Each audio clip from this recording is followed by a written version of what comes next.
I think the Rallycar is like one of the most sophisticated automobiles in the world, to be honest, in terms of the thought process that goes behind it. You don't just come to motorsport at 20 million. Yeah. You come in and say, hey, I have my dad's Vitz. Can you put for me a roll cage here and I can go? And absolutely, yes, you need to go. Okay. So there's a lot of work behind the scenes to support young upcoming drivers. By age of 11, 12, I was already driving a manual car at home. 11, 12? Yes, 12 That's years. illegal. Wrong on so many levels. Very illegal. It's something I'm just divulging right now because I'm reflecting. So you'd actually get one of those teaspoons and you crank the engine to life. So even if they hit the key, no spoon could be hidden from you. Yes. Have you ever found yourself staring in excitement, shock, or anger at a really fast car going down the street? What about in a racetrack or a circuit? Laban-Cliff Onserio might just be one of the people responsible for that thrill. Introduced to cars at a very young age, Laban's passion for speed took shape during his university years, where he dove headfirst into the world of motorsport, specifically rallying. And from that point on, there was no turning back. In this episode, we pull back the curtain on what it takes to build not just a high-performance rally car, but also a winning team, and most importantly, a winning driver. Along the way, Laban shares stories from his multifaceted career. From the newsroom and TV screen, headhunting CEOs of leading multinational conglomerates, and even working for the president of a booming African economy. Ready? Buckle up and listen in. When I was in high school, the principal would entrust me with his Pajero and say, drive my Pajero. So I would drive within the school compound. Within the school compound. Where are you going?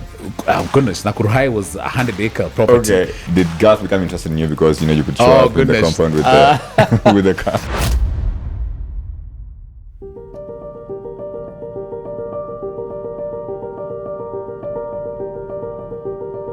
Finally, it's happening. Yeah, it's happening. Yes. There's so many sports that one could get committed to. Yeah. And this conversation is going to be mostly about motorsports, and then we'll have a bunch of stuff in there to talk about. But to someone who has no idea what you do, what would you say is the reason you are so keen and passionate and committed to motorsport? Oh, gosh. As a man, you have to choose one thing that really what you can enjoy, and engage in. So for a long time, I grew up in a farm back in Nakuru. Yeah. You are very familiar with the environment that I grew up in, very humble. And of course, my dad at the time was working for the Pyrethrum board. Of course, being very, very vocal in Nakuru region. My mom was a teacher at the time and had a few farms here and there. Basically, our weekends will all be about farm tours. Yeah. Or maybe travel to Kisii and come back to Nakuru.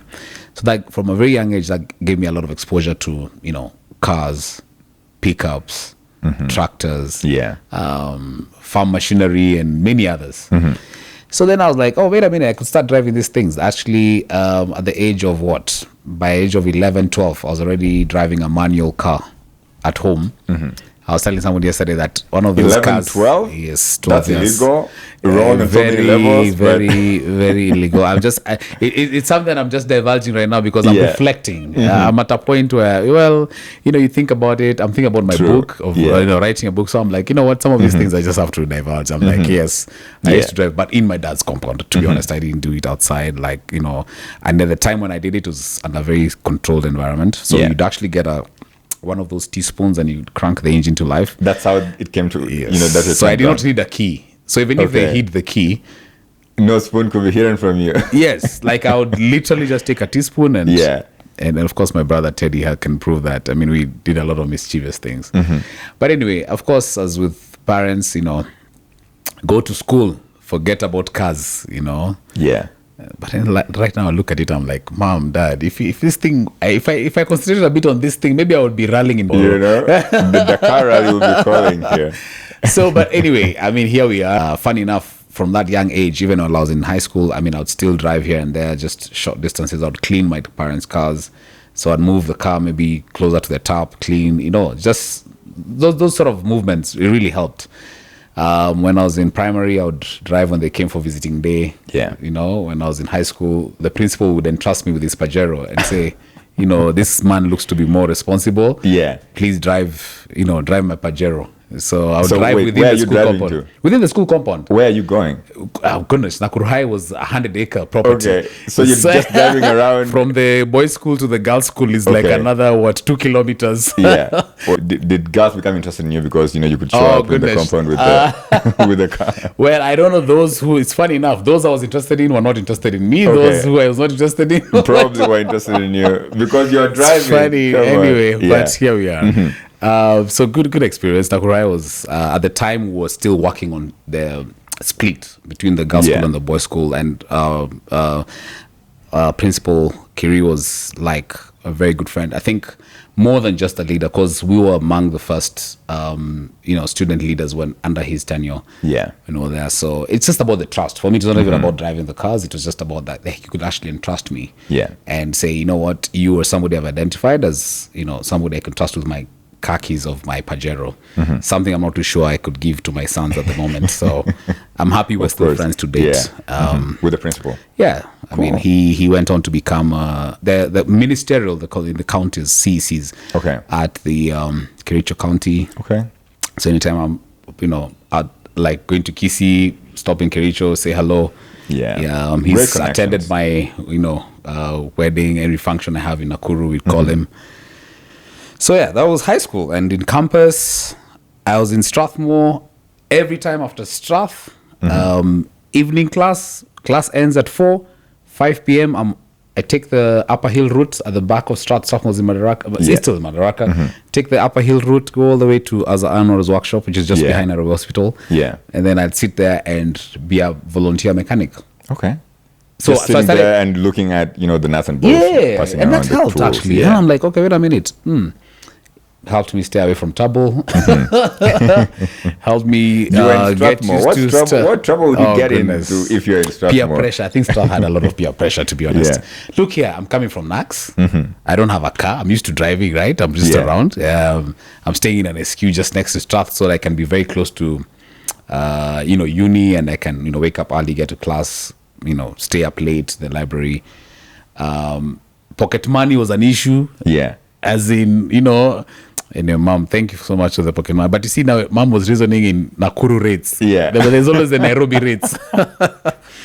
So for yeah, context here, Nakuru is a city away from Nairobi. A city away from Nairobi. Yeah. Well, and at the time, by the way, Nakuru was not a city, by the way, FYI. Oh, okay. So right now, of course, there's a whole buzz in Nakuru, and I'm so proud to actually come from Nakuru and seeing what is happening there. But at the time, really, I mean, you could see anytime you come to Nairobi, you'd spend a bit more. Yeah. I'd miss the Wacky Wednesdays at is it Steers? You remember Steers? Yes, yeah, they used to have Wacky So I'm telling you, peer pressure was crazy. So I mean, guys then I see what you would mean. take ladies out to Wacky Wednesdays, and what I think a plate would be about 2,000, or 1,000 thereabout. But ideally, it was just in my math, it was not going to be affordable. If I was going to spend on Wacky Wednesdays, there's no I was going to survive through the month. So. Anyway, here we are. I look back, as I said, I right now I'm in a point where I'm just, looking at the rearview mirror. I'm like, wait a minute, Laban, I'm proud of you. So yeah, Azar Anwar gave me a good opportunity. I mean, fixing cars, being in a rally car. We've tested rally cars just around this area as well. When the roads were not even done, like it was all very, very maram roads. Yeah. And ideally, that's how you're supposed to test a rally car. You test a rally car when it's really rough on the rough. You don't really test on the tarmac. Yeah. That time he was the Africa dealer of Orleans. Orleans is like a top tier suspension organization. So Azar would just import the Orleans, would fix them in the rally car just before the Safari Rally, and then would test it around. We were sponsored by Oil Libya, now called Ola Energy. Yeah. So I'm happy that Azar gave me that opportunity. I mean, it was not about pay, but he also entrusted me. You remember I was telling you that I was peer pressure? Yeah. So in Nairobi, I was not having any opportunity to drive. So here, Azar has like 15, 20 cars in his compound. And are they all rally cars, or some of them some rally cars, some classic cars which no one touches, some trucks. But the one that he could entrust me was a trooper. Yeah. Which is actually driven at the moment with the son, Shabazz, Oh, which is okay. one of his troopers for a long time. So he'd tell me, take these keys, go to industrial area and get me some materials. Damn. Can you imagine? I'd take the trooper, The trooper, yeah. go to industrial area, pick some materials that he wanted in the workshop. And I'm happy that he was able to trust me. I mean, I don't want my kids to watch it. I mean, and say, hey, Papa did this. So, taking risks, just going out there and taking risks. Because not that my dad knew Azar Anwar. Of course, in Kenya, we have this thing of, you have to know somebody to get something. I just walked up to his workshop and I said, hey, give me an opportunity. Yeah, give me an opportunity. And I'm willing to start. I don't want to start from being a manager. Just can I just start from being a mechanic, a volunteer mechanic or a trainee? That's how they used to call me, trainee mechanic. Yeah, where you're a BCom student, but you want to understand how a rally car operates. Yeah, going to the airport to buy fuel. Rally car uses avgas. Knowing that you need to get avgas, you need to get permission to buy avgas. Knowing where to buy the tires from, the very expensive tires. Knowing where to buy the suspensions from. So through that, I got such a rich motorsports network. That I keep to date. Okay. If you're new to this show, folks, this is the Couch Connect. Over here, I hang out with great folks like Laban here, and we talk about the science and art in everyday life experiences. So if you haven't yet, do subscribe to this channel and like this episode. And don't forget to tell your friends to tell their friends. And my promise to you is that I will continue becoming better at what I do. I'll ask more thoughtful questions. I will even continue getting better guests, continue hanging out with them. Today's conversation is going to be about motorsports, specifically rally driving. And if you've told so far, Laban is very passionate about this. If I'm wrong, Laban, you could correct me here. My understanding is that rally driving is different from circuit racing in that, you kind of go from stage to stage, point to point. And this could be done on both public roads, private roads, and you kind of go through, both tarmac road, paved roads, or muddy roads, or, maram, gravel, stuff like that. I want to take you back to the first time you told me that you were interested in this, and I was just enjoying your story here because it turns out that the first time you were telling me that you were interested in rally driving, you'd been in it for a while.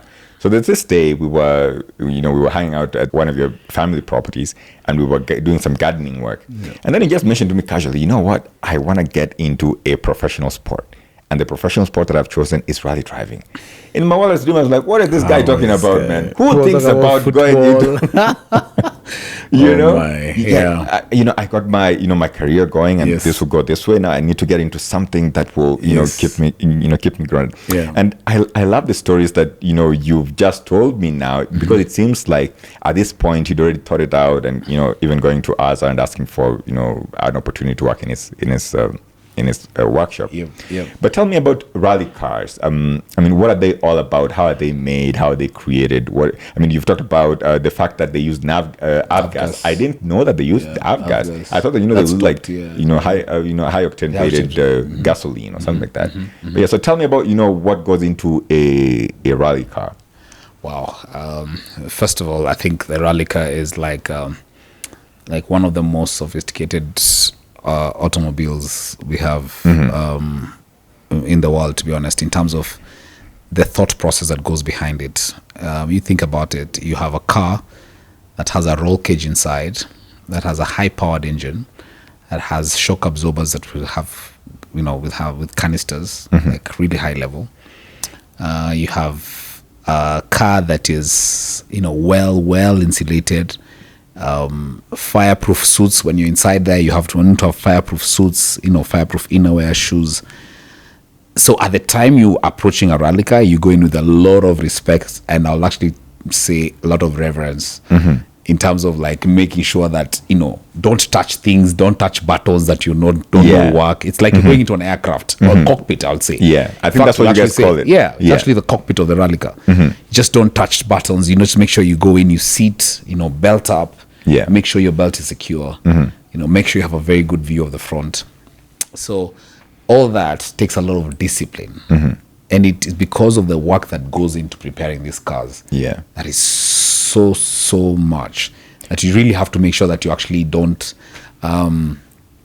I'm just going into a car, then you just bang the doors or something like that. Do you guys have AC in this car? No, we have I would say man-made AC. So it's like air intake, which you can actually close anytime. So you're trying to reduce you're trying to dedicate the electricals towards more of the performance of the car than other pleasantries. AC, power windows and all that. You know, sometimes you might even find some don't even want to have a power window, just want to have a sliding window where they can just pass their time cards and then that's it. So I think for me I look at a rally car.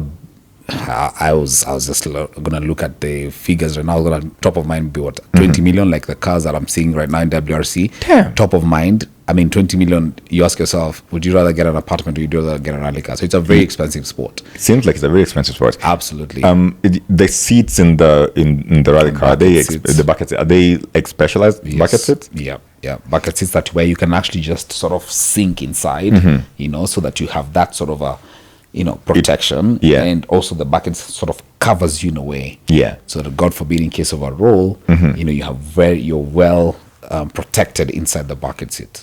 And I mentioned about the 5-point harness, which is literally like your like a must. You make sure your belts fit properly, they're tied, and you're like well secured. So all these things are aspects that I learned while at Azar. So you see, if I just came in and say, oh, you know what, I have 20 million, I'm gonna buy this car, I don't think I'd be here. God forbid. I think maybe I would have crashed or something, because you don't have that sort of experience and appreciation. I have no idea. That a rally car is really one of those critical automobiles that you really have to take care of. So you talked about, earlier on you said that the tires are really expensive. So are they? Can't I just go and buy a normal tire and put it in a rally car? No.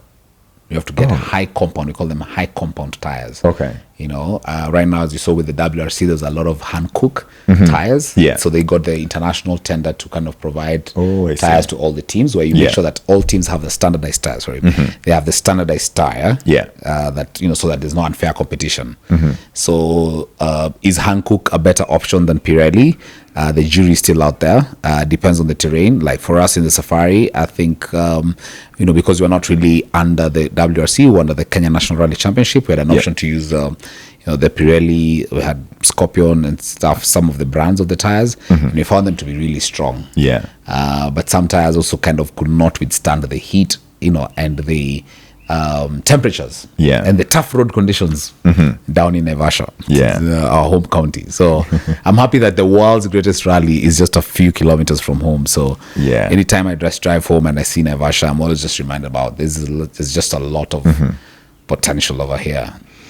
And about the engine, do you guys use specialized engines that are specially tuned, or would you just get a normal engine and then tune that normal engine into the standards that you want? Absolutely. You just have to get a special engine that really is sort of rally prepared and rally ready. Okay. So all these stories that I hear, so for example, I've seen the kind of cars you've driven. I think you drove a Mitsubishi Evo before. And I think you've done a Ford Fiesta. I don't know. What are you doing with the Stig recently? Right now we're doing Subaru N10. So these cars, they don't have their stock engines in them. No, they don't have the original engines. No, these are just rally prepared. So then you can get a shell and then put in another new engine and stuff like that. So when you're saying that you're driving a Mitsubishi Evo, then it has to be a Mitsubishi Evolution. It has to be a Mitsubishi engine.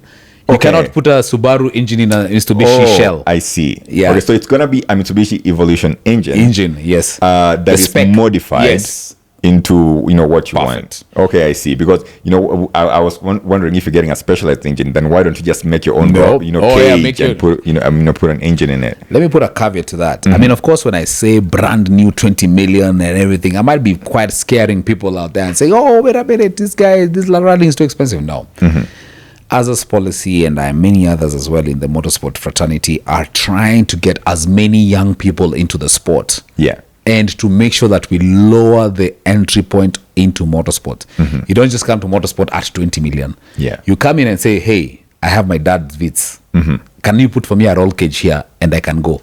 And absolutely, yes, you need to go. Okay. So there's a lot of work behind the scenes to support young upcoming drivers. This is the way Azar Anwar was made, Patrick Njiro was made, Ian Duncan was made, and I'm just mentioning these names because my mom used to take me to watch them at night, you know, racing, you know, and Richard Barnes, you know, all these names that we know, Sheikha Mehta and everyone. So we just sit out there, and when the Chevrolet, the one that I was telling you about driving, the half gear, so he should put us there and say, "Umona yo ni Safari Rally," and that is at what 7, 8, 9 in the night, because they would drive in the night. Yeah. So all you could hear is the noise. Lights.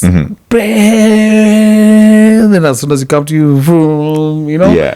So I think for me that was like from a very young age, you know, it's something that was already in me. So right now, and if you look at those cars, they were literally just, you know, old classic cars, but they were giving an opportunity for people to start.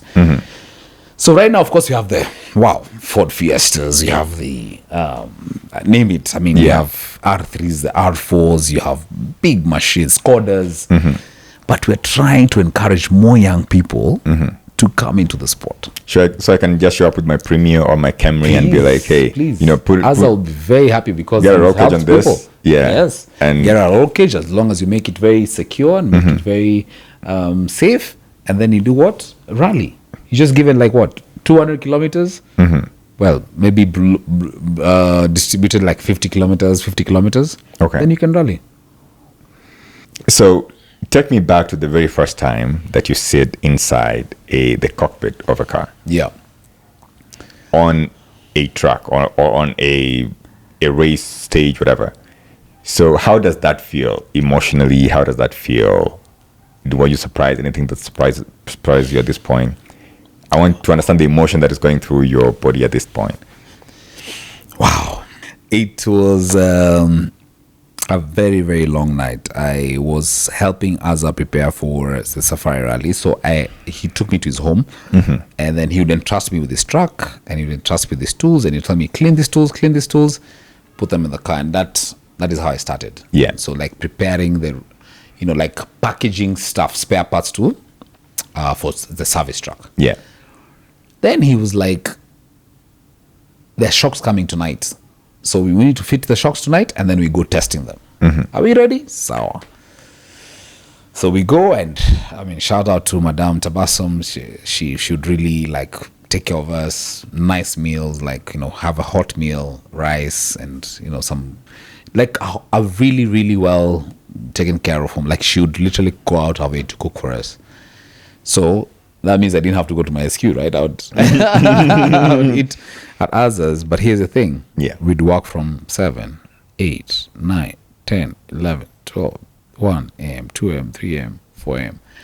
Because it's crunch time. It's Safari Rally time. Yeah. No one sleeps. Guys, let's get it. Let's go. So one of the shocks, there's a time we were fixing the shocks at night. Yeah. And then he was like, he wanted to test them. And guess what? Who does he call? 11. Yours truly. Jumping.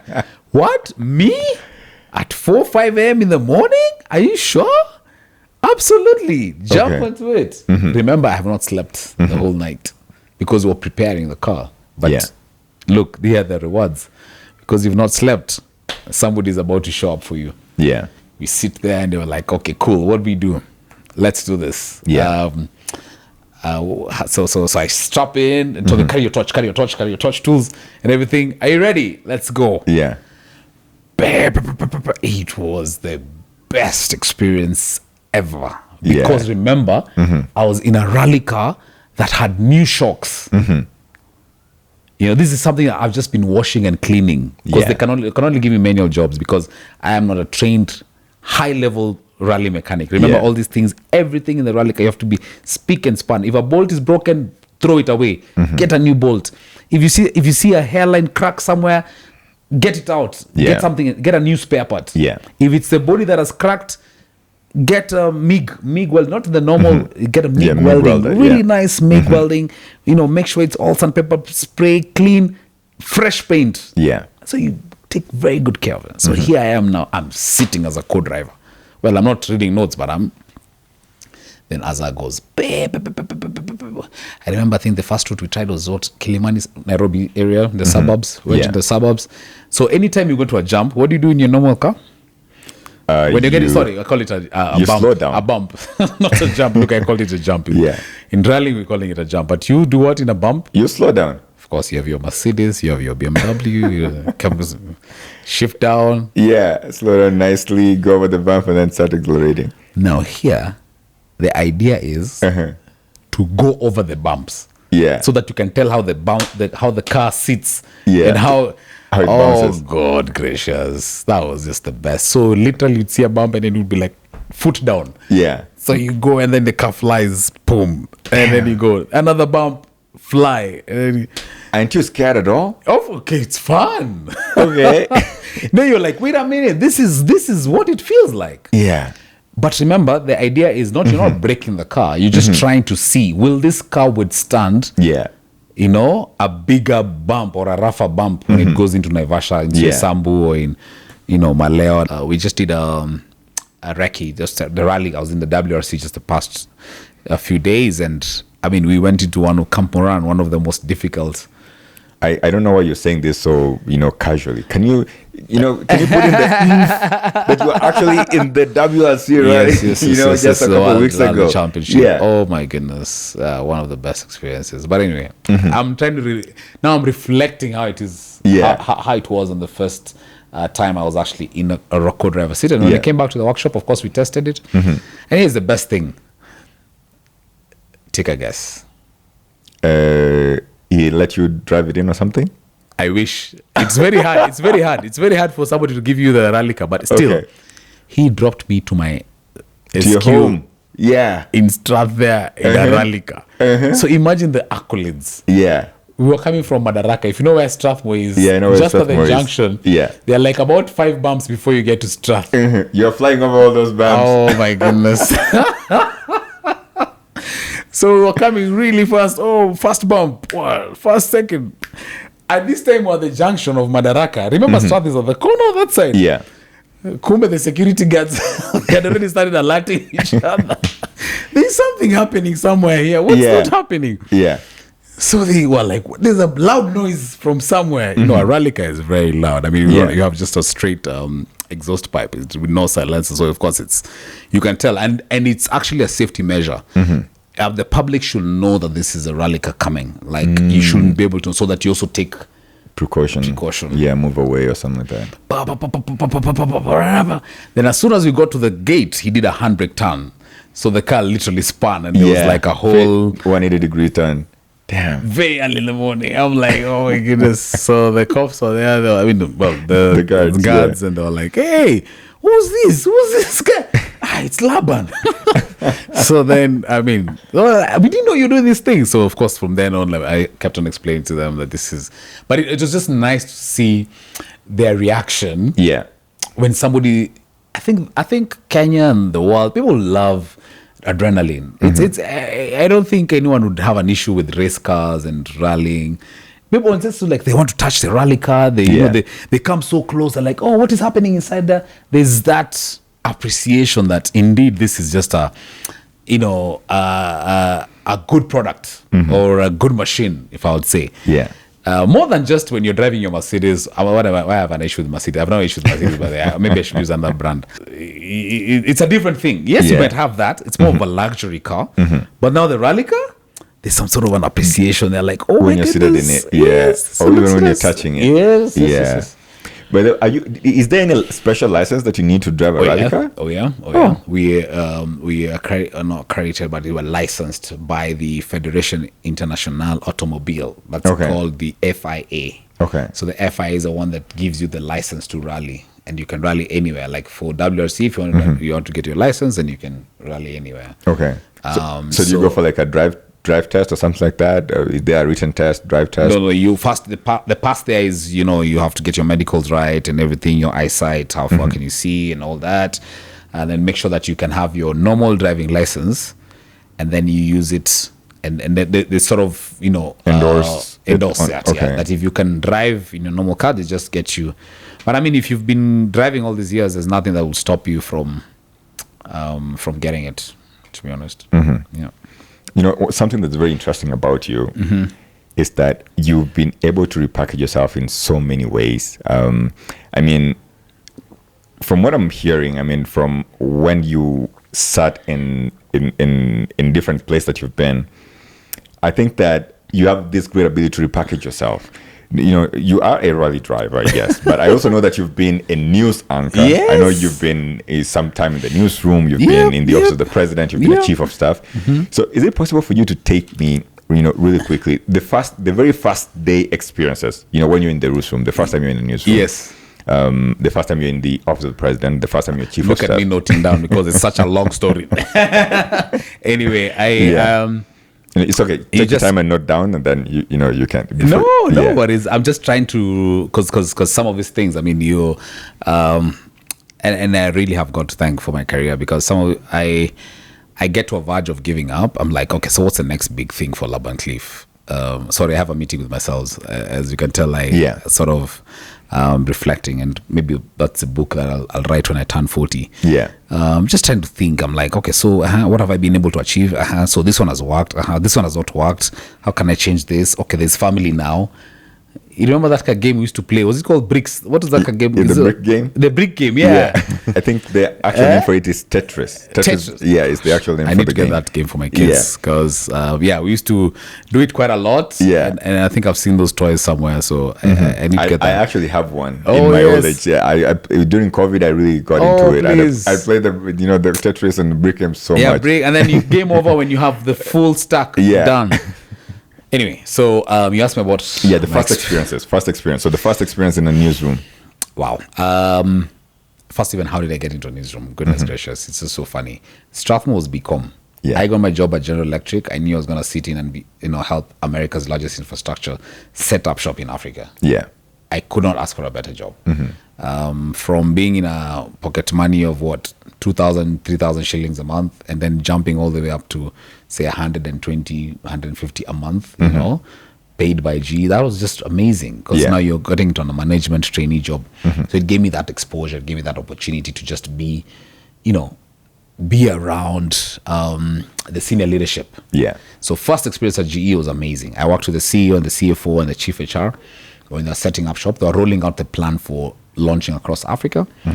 And that's where my feedback came. I was like, hey, Laban-Cliff, you need to try out the newsroom. So first time at GE, that's the feedback I got. I jumped into communications. Remember at the time GE used to own CNBC. So I went into CNBC Africa. NBC Universal. Okay. NBC Universal was owned by General Electric. I remember. Okay. And then now GE. So it was a lateral move. And at the time I worked with Larry Mado. I mean, shout out to him. He's also been quite a good friend and just, helping learning the ropes in terms of communications, news anchoring and whatever. From there, so first time at GE, moved. First time at CNBC, then moved to Nation. So at CNBC is when I got my first award. First award as the best newcomer in business journalism in Africa. So that award gave me an opportunity to go to London. At the time, Bloomberg was launching in Africa. So I had a sort of a conversation with them in terms of launching a Bloomberg Africa TV. But lo and behold, as soon as I landed in Kenya, I got an offer from Nation Media Group. Bloomberg, bye-bye. And I think what was more attractive there was that there was a car loan. So remember, I was trying to get my car. So I was like, maybe it's a good opportunity to get my, and I drive only manual cars. Like I feel I enjoy. Really? So Nation was attractive at the time. So I stayed there for 5 years. First time news anchor, doing business news was amazing. Good evening, viewers. Welcome. This is NTV Business. My name is Laban-Cliff Onserio. I think mentioning Onserio there was just for my dad and my mom because they would have an issue with me if I don't. My name is Laban-Cliff. Hey, you're Laban-Cliff Onserio. So that when they're watching in Nakuru, they feel proud about the son. Great. So I'm still gonna take you back to. I still want to hear the first time experience in the newsroom, and maybe because you've talked about CNBC and what they did for you, so let's talk about going into the Nation newsroom for the first time. Did you have any sort of excitement there, or you're used to it by this time?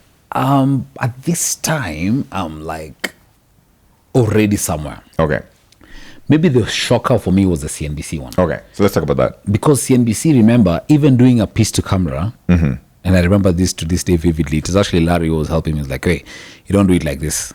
you do it like this. I mean, because when you look at the camera, it may be a bit frightening, and you might have a loss of words, especially when talking to high-level business investors. These are guys who are like, they want facts really quick. Yeah. You have to have, Kenya Airways has announced a profit after 11 years. What's the figure? What's the rise in profit? What was attributed to profit and stuff? I'm just mentioning a case that is very, very current. So if I was working on a Kenya Airways made a profit. Kenya Airways has made a profit for the first time in 11 years. Oh. Have you been living under a rock, sir? Kilavuka is it Kilavuka, right? Is the CEO. Yes, Alan Kilavuka. Alan Kilavuka, CEO, and so proud of him. He's actually ex-GE. He worked with GE Aviation. Very cool. switched on. Yeah. Very switched on. He has his eyes on the ball. Man of God, and I'm so proud of him, to be honest. And him having been a GE alumni, I think for me also it's quite good. I mean, we have an alumni group as well, and you can even see just accolades. People just saying, "Hey, good job! This guy, really is doing a great job." So, fun fact: I also worked for GE Health. Oh, fantastic! Now you see, there's a convergence in terms of like that whole network that gives you that whole GE experience. Yeah. So, if you're reporting on GE, even General Electric, I mean, profit and loss and everything, you really have to have the facts and figures. Yep. Same thing that, with Kenya Airways right now, it's a trending topic. Kenya Airways has reported a profit for the first time in 11 years. I mean, that's a big thing. Yeah. What's the number? How much is the profit? So now, here you are as a trainee. Well, not a trainee. Now I'm a research reporter. Yeah. And then I have to make sure that I have quick updates, like you're doing breaking news. CNBC Africa coming in from East Africa. Kenya has announced this 11-year profit. So for me, it's, how do I say it? It first gave me the network. I mean, you are interacting with CEOs. And I remember top interviews I did was with Aiden Mohammed. Anytime he released the results, I'll sit down with Enad, and I'll sit down with Aiden Mohammed. Yeah, it was at Barclays at the time. Yeah, so Barclays Bank is releasing results. I'll sit with Aiden Mohammed. Alex, that time was the finance director at Kenya Airways. I'll sit with Bob Collymore, God rest his soul. He was actually a very, very good darling to the journalists. He would really support the journalists to really get ahead, business journalists especially. Joshua Igara, fantastic CEO now at Stanbic. Yeah. These are guys who you could easily call and say, hey, you've released your results. Could you please give me an interview? Something like that. So first time in the newsroom for me was quite steep learning curve. Remember, I'm just a BCom guy from Strath. But now I'm trying to get the communications aspect going on. Yeah. So I'm happy with those few guys who really helped me just get ahead. Yeah. What you've said here is interesting. Yeah. But I'm also happy that you got to meet all these folks. Is this the same that end up landing you in the office of the president as well? Wow, that's a good question. The fact that I was already in that whole space gave me the opportunity to be very comfortable with senior executives. Yeah. The fact that I was already on air. But I'll say Motorsport was the arena that gave me the opportunity to work for the office of the president. And I give a big shout out to Nzioka Waite because there was that whole hand-holding and mentorship. Yeah. Not because I was applying for a job there, because he'd seen how I work, he'd seen what I do, he'd seen me as a co-driver and would recommend me based off on that. Yeah. So personally, I think that for me was the win. The win was that you're good at what you do, but hey, I feel like you can work well in this and this space. Yeah. So personally, I'm grateful for that. There are people who've gotten jobs because they were networking through golf and it's worked out for them. You were networking in motorsport. I was talking motorsport and I didn't know about it. And this was an opportunity. Some say, oh, wait, but then there's an opportunity here. And you were a co-driver for Nzioka Waite, actually. Yes, I was. Yeah. And you see, that is somebody who knows how I work under pressure. Of course, there are times I give in, there are times I've handled pressure well, there are times I've not. But I was happy that I could get that sort of a referral or a recommendation. And Joab, maybe that's a good point to mention because I know many people watch you and there's a lot of interest in the podcast. I believe that when time is right, things will just align. Yeah. But at the same time, you have to be in the arena. I keep on mentioning that a lot of times. And I know that's quote by Roosevelt, and just being in that environment. Yeah. You might not, your parents might not have had all the money, you might not have had all the connections, you might not have had the best education, as you might want to put it, in terms of your friends and colleagues at work, but you have a good opportunity to just be in the arena, be there. As I mentioned, I was in Strath. You know, I could have chosen to go for Wacky Wednesdays. Yeah. But I just chose to stay with Azar for a long time. I mean, it affected my dating life, but still, I was just happy that I got my motorsport going on at a very young age. Yeah. There is the opportunity as well of just networking and getting jobs. I mean, I've started a podcast on the Headhunter Africa, talking to people who do not apply for jobs, but they just get hunted. Yeah. And how can you get yourself on the headhunters list? Can someone hunt me, please? Yes, you. I mean, just be in the arena. Make sure that you actually be in there. Like they just come across you somewhere. Like, who's this Joab Ogato? No, wait, Canada. No, we have an opportunity in Canada. You know, I was something like that. I just, and for me, you just have to be in that space. Because I know there are guys who have PhDs and their masters and whatever and everything, but they just do not get themselves out there. Yeah. It's something, as I mentioned to you before we started, it's called the high agency. And I learned that from my friend Joab as well.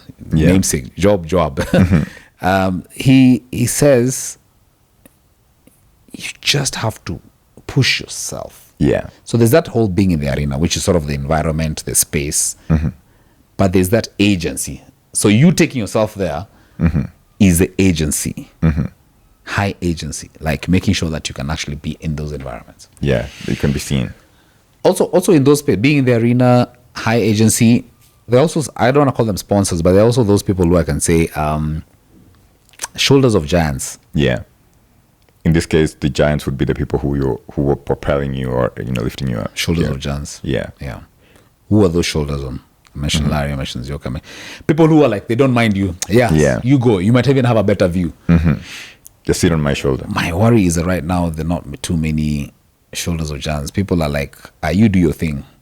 You do your thing. Tutapatana mbele. Yeah. We'll get you ahead. Which is like, you still have a long way to go. You know, there's that. Yeah. I was like, okay, what can you do? How can I help you? Okay, this is what you want. Sawa. Who? You want the number? Sawa. Okay, let me talk to him. Hi, Job wants your number. He wants to discuss a business deal with you. Are you okay with that? Cool. Here's the number. Go ahead. Yeah. You know? I mean, I've worked in government offices. I understand the whole bureaucracy, the politics around it and stuff like that, you know? So I believe that there's a need for even the guys at the top. This is also a challenge to them. And I've honestly spoken to a lot of people, senior execs and stuff. Please lower the ladder, get more young people to come on board. Yeah. You know? Lowering the ladder is, bring the ladder so that people who don't have the opportunity. Higher up, yeah. There's something that happened on Citizen TV just 2 weeks ago. I mean, Jeff Koinange is literally holding the hand of Ayub Abdikadir. Ayub Abdikadir was a gentleman who questioned the president, Ruto, in front of the former president of the United States, Joe Biden. You know, about like, how are you going to the US and not supporting your people back home? Which I think was a brilliant question to be asked by a journalist in another foreign country. Yeah. Considering that they were there out of an invitation by the office of the president. Yeah. Now you see Jeff training this young man to read news at JKL. So you can actually see that there's some sort of a mentorship. Yeah. Now Jeff has managed to lower the ladder. So Ayub Abdikadir can, propel himself to be now another ex-CNN news anchor. Who knows where he's going to go? Yeah. And for me, that is the same way that we need to go into corporate. We need to go into churches. Yeah. You've had pastors who sit at the helm for God knows how long. For years. CEOs who don't want to mentor, and maybe that's why I actually started the Chief of Staff Association chapter here. Yeah. To see how we can have more CEOs just trying to mentor other people, So that for me is... It's one of the legacy conversations that I've been mentioning to you. Yeah. Maybe one of the legacy chapters. Yeah. I think for me, not to say that, of course, I've been principal, but I'd really want to make sure that I can lower the ladder. If there's more opportunity like that. Yeah. Great. So I was going to ask you a question here. I mean, First of all, you have so many beautiful things to say. Thank you very much. Very smart, very well informed. Yes. And very you have a great ability to communicate, which is something I'm really proud about. The fact that we're seated here together today. Thanks. Let me ask you. The first time you were working for the office of the president, had you met the president before then? Never. Okay. Yeah. So how is it, the first time you were seated across from the president? Did you ever sit across from the president like you and I are seated today? Good question. I can neither confirm nor deny. Okay. But I was in the vicinity. Yeah. I was in the vicinity, very much so. Like I was in an environment where I knew for sure, like this is an opportunity to be in the office of the president and show myself out there and make sure that he can actually see my work going on. So it was one of those best experiences. Yeah, so you can neither confirm nor deny this, but I can also assume that it is possible that some of the things that happened in this country during that guy's, leadership could be attributed to you. So you probably had, a hand to play in, the way the government was run, if I'd say that. In the president's delivery unit, particularly. Okay. Yeah, so I'm very, and it always happens because right now people in government can tell you, oh, I'm doing this and this, I'm doing this. But personally, what I can tell you for sure, I was the first deputy communications director of the President's Delivery Unit. I worked with a great lady called Anne Mombiore, and I was reporting to Nixon. Both of us were reporting to Nixon Nganga, and that was the best time of our lives. We did stuff there that no one has ever done before, in the sense of like just trying to talk about project communications. Yeah.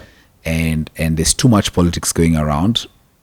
Kenyans just want to see projects being delivered. Yeah. Just getting it done. Getting stuff done. For the president. Yeah. You can have the political rhetoric, but guys, can we just execute? Can we just get things done? In fact, there's a book I'm reading on execution. Just the art of just getting things done through people, processes, like the systems and stuff like that.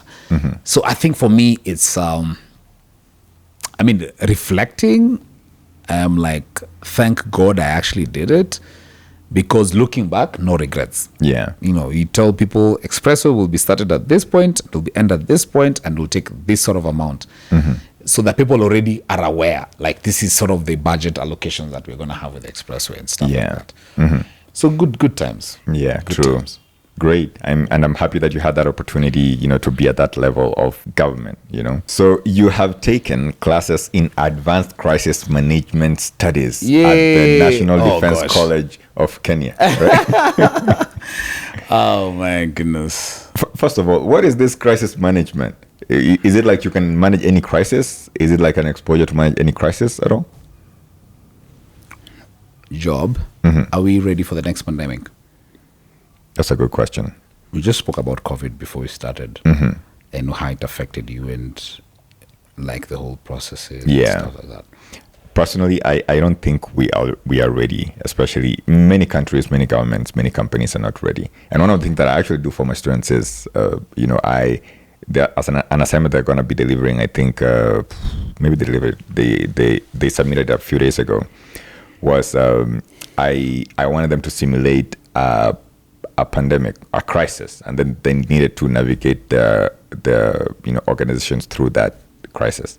But yes, I don't think we are ready. Because the conversation right now in healthcare systems, in healthcare fraternities is, are we ready for the next pandemic? Because it's not a matter of if, it's a matter of when. Yeah. So we need to strengthen our governance, resilience systems, and what have you. If you ask me, we were not prepared for what COVID did to us. Yeah. None of us, everyone was caught flat-footed. COVID in itself was a crisis. Okay? Now, being in a crisis, you also need communicators to help calm the nerves and help people sort of see what is the direction, where are we headed in this, calm the nerves. Yeah. So crisis communication, in my view, is the next big thing. Because it's fine. You can read the news tonight. I mean, we're going to watch Jeff and we're going to watch Ivan and just know what happened today. Yeah. Okay? But who is that person who can be the voice of reason when things are tough? Like there's a crisis, there's turmoil. And in crisis, we need proper communicators, spokespeople who can actually say, guys, ladies and gentlemen, this is what we have. You know, we are calling it either red, green, or yellow in terms of grading the level of crises and what have you. So what better way to do it than at the National Defense College or the National Defense Universities, Kenya's premier, Africa's premier military school. Yeah.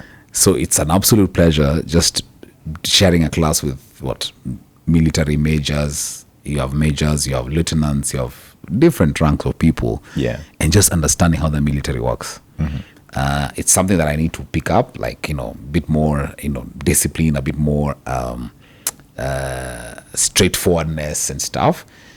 You know, media also has a bit of laissez-faire, sort of a conversational thing, but I'm happy. I just want to have a mix of like a stricter side in the system so that to also understand the psyche of the military. Yeah.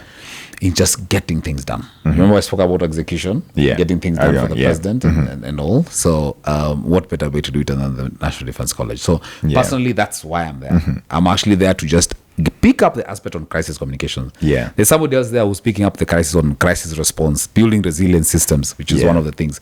Building back better. Yeah. You know, ensuring that, yes, if we have a crisis, it will not hit us the way COVID hit us. Yeah.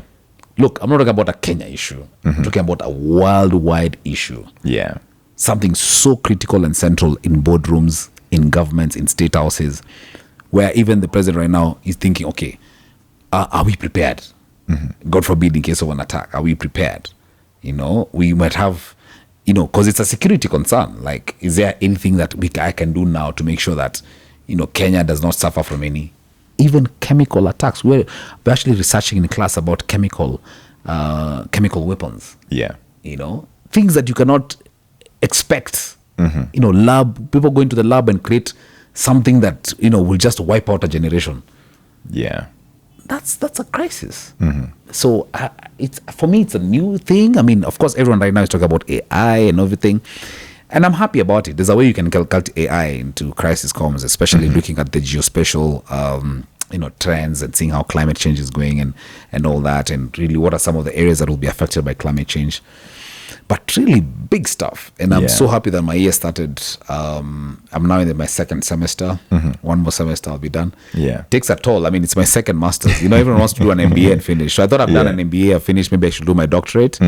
But yeah, I just said, let me do this second master's. I believe my boys will be proud of me. Yeah, I think so too. When you are in a rally car, are you ever scared at all? Have you had a scary moment you want to tell us about? We just done the rally. We've done the safari rally. Everything was going on well. We were so happy. We were getting to the finish line. It was the last 80 kilometers before we finished the race, and everything was going on so well. We were at those sides of Kajiado. So we're just happy. When was this? Just about 6 years ago. So as we were coming around a corner, you know, remember it's the last stage. Yeah. We were foot down, pedal to metal. People were cheering us on. Hey, Safaricom team, Safaricom team, Safaricom team. So as we came around a bend, we're calling it a medium left. So we came around a medium left, the car just flipped.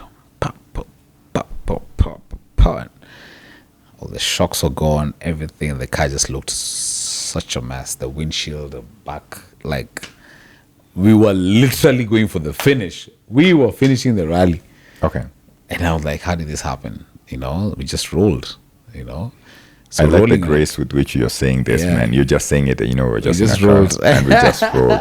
Damn, man, I'll be losing everything. Yes. You know, see that in there. But you remember, we're still talking about safety. Because I also don't want to look at it. I don't want to downplay it. Yeah. But remember, if you've already taken precaution, you have your helmet, you have your hands, we're calling it the hands, you have your belts. Here's a relaxing bit. Like, we normally pray before any race. Yeah. So personally, I normally say, you know what?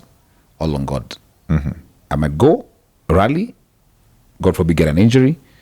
I mean, we have friends who are on wheelchairs. If you know, there's a rally car. There's one of our friends who actually came in through a jump, and then, you know, the car flipped. That's Tejri Rai, calling the lion himself, because he's such a conqueror. He literally went through a whole medical procedure. He cannot walk again, but, you know, he he literally gave off, and they really sacrificed a lot for the motorsport. Yeah. So yeah, we rolled. That's the most scariest. That's scariest. How were you feeling in that moment? Were you relaxed? Well, not relaxed. I was just like, okay, how did we get here? Okay. How did we get here? Honestly, with such a calm demeanor.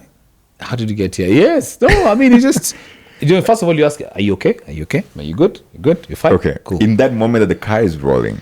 In that moment the car is rolling, you're advised to, stop, and it's actually a safety measure. Don't throw your hands up there and everything. Be in a very calm position and kind of bend down. Yeah. So that if the roof is caving in, it doesn't really affect you because, it might hit your head. So you just calm down a bit. Yeah. Yeah, and then when the car is rolling, so that you can, it's also a safety feature. I mean, if anyone is, sometimes people are in a matatu and everything, because what does the first thing people do? People start shouting. Yeah, and in fact, it's that shouting that distracts the driver. Oi, tunakufa. We are dying.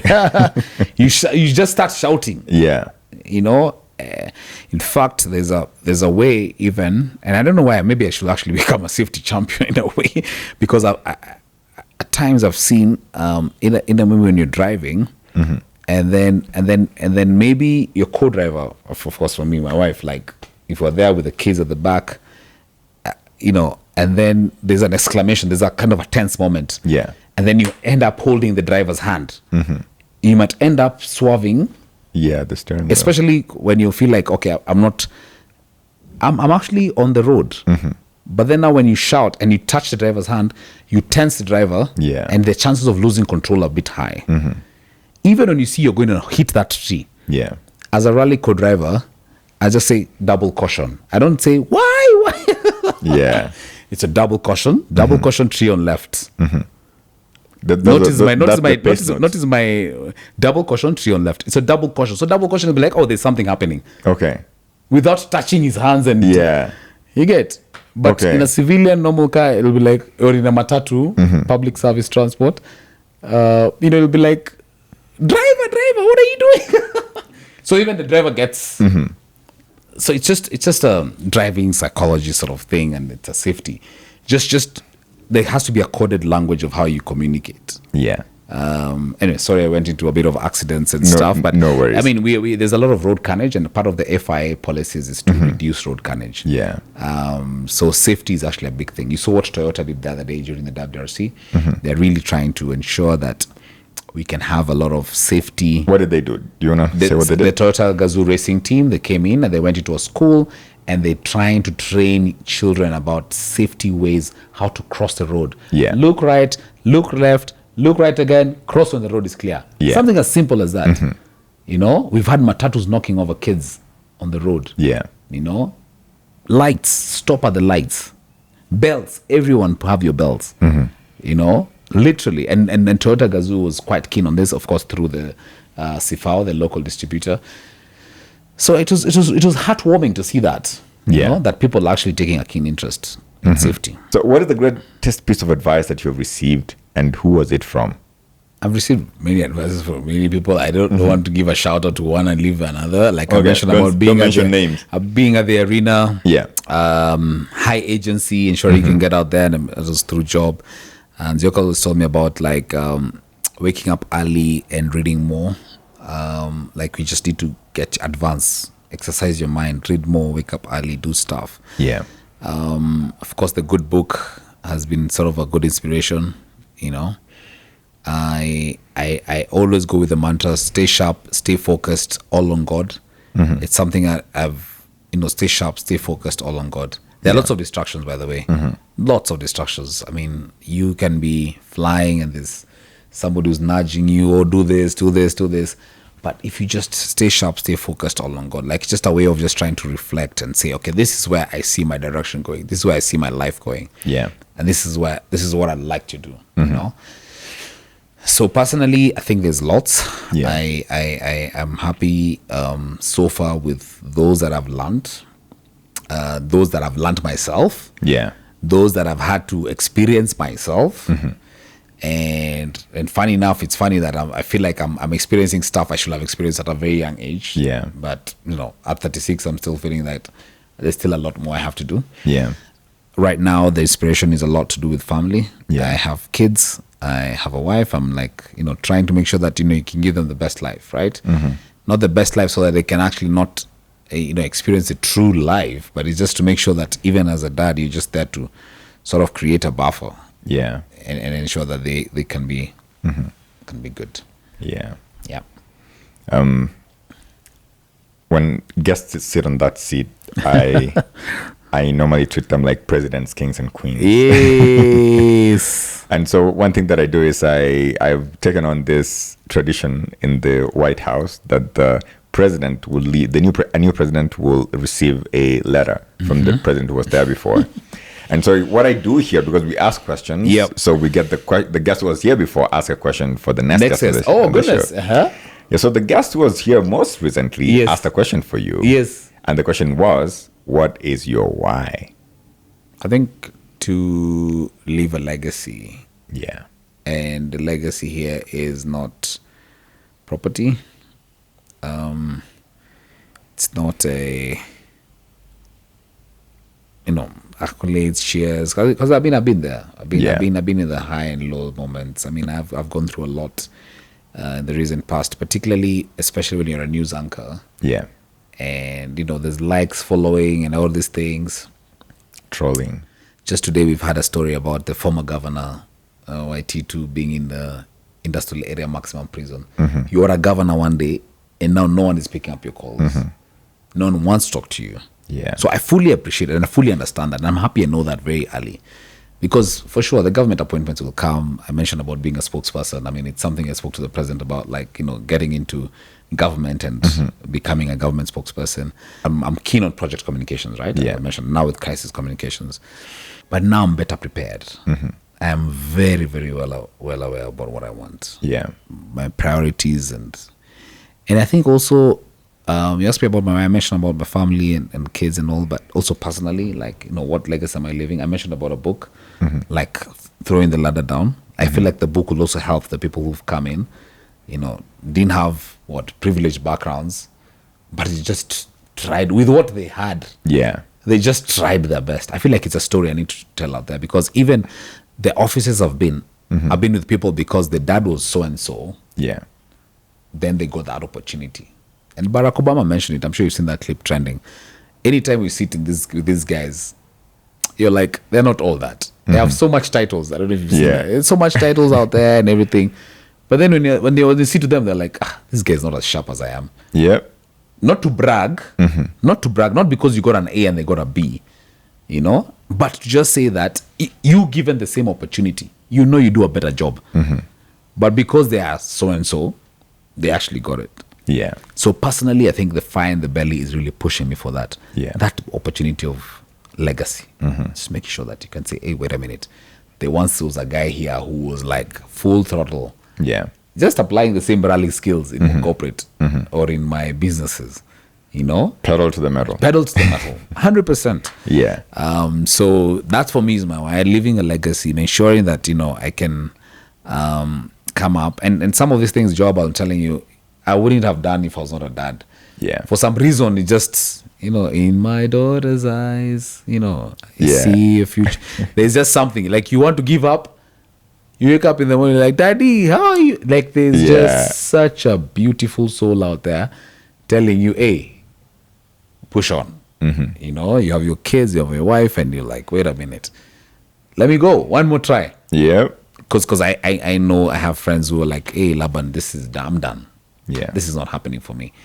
So I'm happy that mojo, that fire in the belly, that aspect to just try and push myself is still there. And I don't want to lose that that light. So as you say, foot down, pedal to metal. Yeah.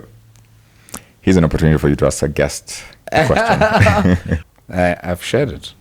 Okay. Thank you so much. I'm really grateful to have been on set with you, Joab, and wish you the very best. Thank you very much, man. Shine on, man. Thank you. I want to ask you if we've sat here for a couple of minutes, but is there anything you wanted to say that I did give you an opportunity to say? You can go ahead and say it now. When you're out there, especially for us, and I'm starting something with the news anchors. I feel like I need to sit down with news anchors for like a chama meeting. Yeah. There's so much pressure out there for us as people who are out there of the press, because the public doesn't seem to understand. It's like there's a disconnect, There's a disconnect between the news anchors, like the public views them as those guys, and us guys.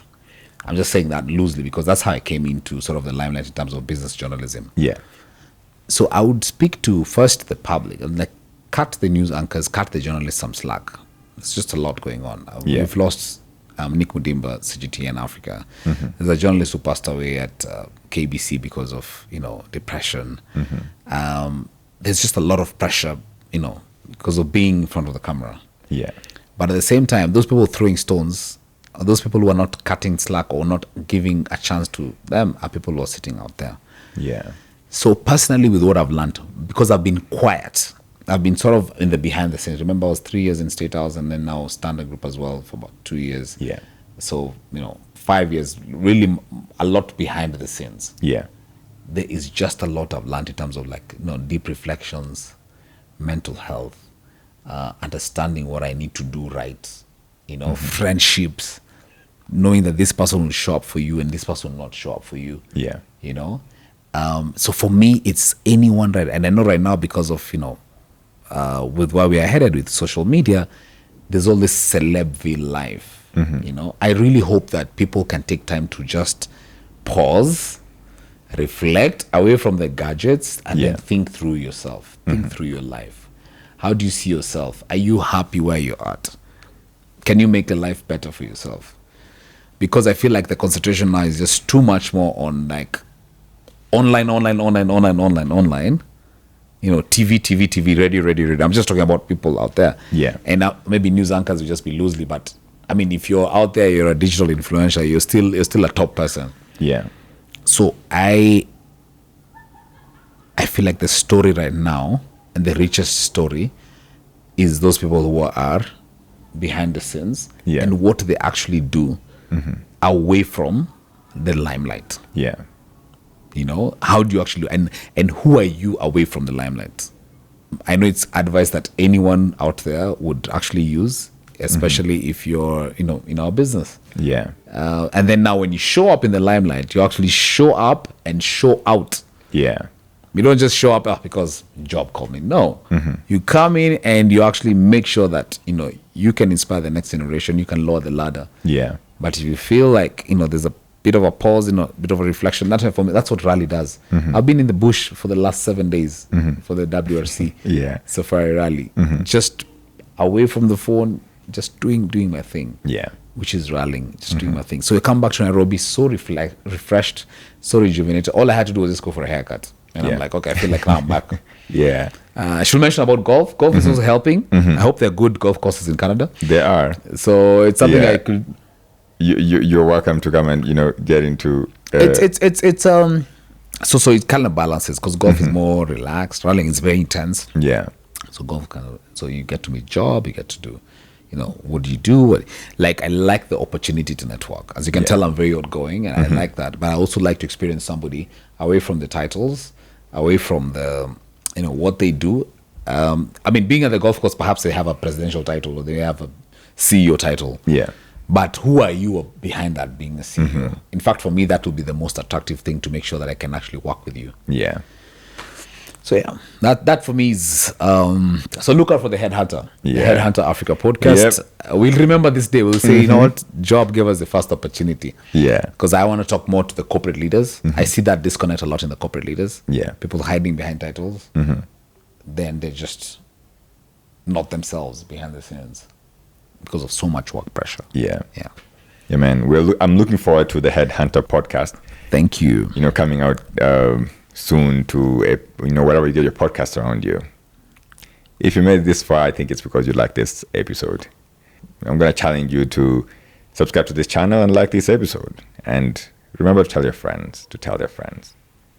My name is Joab. I've been hanging out with Laban-Cliff today. Laban-Cliff Onserio is a great friend. We've known each other for years. And thank you. Till next time, do take care. Thank you for having me. Yep. Thank you so much, Job.